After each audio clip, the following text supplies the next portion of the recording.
Hi, it's Pat. Recently, we had a homicide here in Elk Grove committed by a homeless individual on another homeless individual. This falls on the heels of the tragedy that happened up in Rancho Cordova, where a homeless individual attacked, raped, and murdered a young woman that was out for a jog on the American River Parkway, and also an incident near East Sacramento where a mom was putting her kids in her car after a day at the park and was attacked by a homeless man for no apparent reason. That should be unacceptable to all of us. It's unacceptable that there's no accountability. It's unacceptable that there is no prosecution. And it's unacceptable that somebody lost their life when, at least in the case in Elk Grove, this person had been arrested for commission of a felony and yet was back out on the streets in order to commit this heinous crime. There's no excuse for that. We have to do better. What we've been doing is not working. Trying to build our way out of this problem is not working.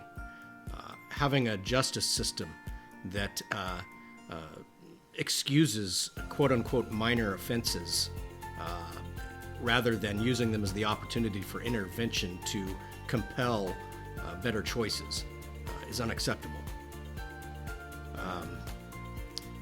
If you've not seen the video that I put together the other day with Michelle Steeb and former Assemblyman Mike Gatto, you should check it out. It's on my Facebook page. It's on my YouTube channel. And, we talk about some real solutions. And the first step in crafting those solutions is recognizing what we're up against. And even though it's what we're being told, what we're up against is not primarily a population of people who are just recently down on their luck. These are people who are incapacitated by either mental health issues, drug and or substance abuse issues, or severe trauma that have rendered them in a situation where they are not capable of participating in society, or they choose not to. I had a meeting earlier today with the police chiefs and our homeless outreach team and city management to discuss options and what we can do. And the reality is that our hands are fairly well tied from the powers that be. We have a low ceiling, as it was put. The most obvious one is the Boise decision that says that we cannot enforce illegal camping ordinances on public property if we've not provided a alternative place to relocate that individual.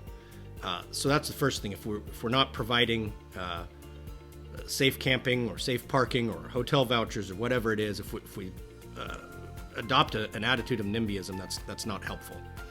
The second thing is being honest about the fact that housing is not going to fix this, and our policies that are centered around housing is not the solution. This is not a monolithic problem for which you can solve for X. It is dealing with a population of individuals who have individual needs that brought them to their individual reasons that they are, in many cases, choosing a life unsheltered because it affords them whatever freedom they think that they prefer.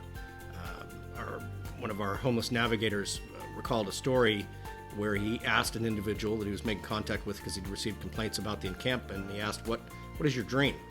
And this person's response was that their dream was to have their own piece of land that they could set their tent up and do their drugs in peace. So I don't think that's the dream of a person who is acting with a clear mind and who is going to be fixed, quote unquote, just by providing them a bed. We should feel safe in our communities. We should feel safe using our parks and open spaces. Our businesses should be able to operate without human detritus barring the way for customers to frequent that business. And it should be unacceptable that people are losing their lives because our justice system is failing to use opportunities to intervene when they present themselves. We must demand better of our district attorneys. We must demand better of our prosecutors. Our police officers, unfortunately, are ready and willing to do their jobs that we ask of them. It's even above and beyond potentially the scope that we would have imagined. But to what end? This individual who took this man's life should have been in jail, and he wasn't. And now a family has lost a family member because of it. If that doesn't infuriate you, I don't know what it's going to take for us to step up and start addressing this problem in a meaningful, impactful, honest way. That's my rant. Thanks.